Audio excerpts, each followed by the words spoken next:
चीन का जब जिक्र हम करते हैं, भारत की आक्रामक नीति और शिंजो आबे का वो बयान जिसमें वो चीन की विस्तारवादी नीति को लेकर कहते हैं कि सभी देशों को इसका विरोध करना पड़ेगा, चीन किसी की भी सीमा में दखलंदाजी ऐसे ही नहीं कर सकता।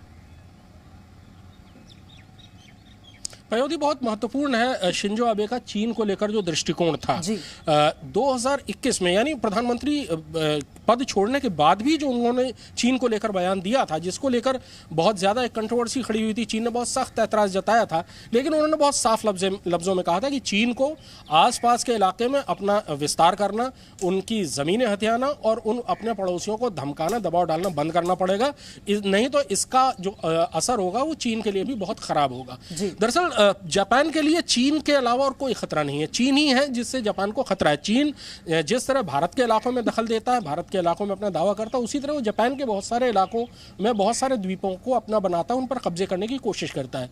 जापान और चीन का इतिहास भी कुछ ज़्यादा कटुतापूर्ण रहा है। प्रथम विश्व युद्ध और द्वितीय विश्व युद्ध के बीच का जो वक्फा था, उस दौरान जापान की जो इंपीरियल आर्मी थी, जो जापान के राजा की सेनाएं उस समय जापान की इंपीरियल आर्मीज होती थी, उन्होंने चीन के बहुत बड़े इलाके पर कब्जा किया था और बहुत ज़्यादा बर्बर अत्याचार किए थे। वो चीज़ चीन कभी भूल नहीं पाया। दुनिया में सारे इक्वेशंस बदल गए, अमेरिका और जापान दूसरे विश्व युद्ध में एक दूसरे के आमने सामने थे, लेकिन आज वो दोनों साथ हैं। लेकिन चीन जापान को लेकर अपनी कटुता कभी भुला नहीं पाया। यहां तक कि पिछले दशक में एक बार चीनी और जापानीज डिप्लोमेट्स आपस में मिले थे और उस दौरान दोनों के बीच में तू मैं बहुत कड़वे स्तर पर पहुंच गई थी, इसी जो इतिहास है उसको लेकर। तो जापान के लिए सबसे बड़ा खतरा चीन है। भारत के साथ ये बात भी जापान शेयर करता है कि भारत के लिए भी सबसे बड़ा खतरा चीन है। चीन भारत के भी इलाकों पर उसी तरह से दावे करता है जिस तरह वो जापान के ऊपर करता है या ताइवान के ऊपर करता है या दूसरे बहुत सारे देशों के ऊपर करता है, यहाँ तक कि इंडोनेशिया के इलाकों पर भी करता है, जो कि चीन की सीमा से 2500 किलोमीटर दूर है।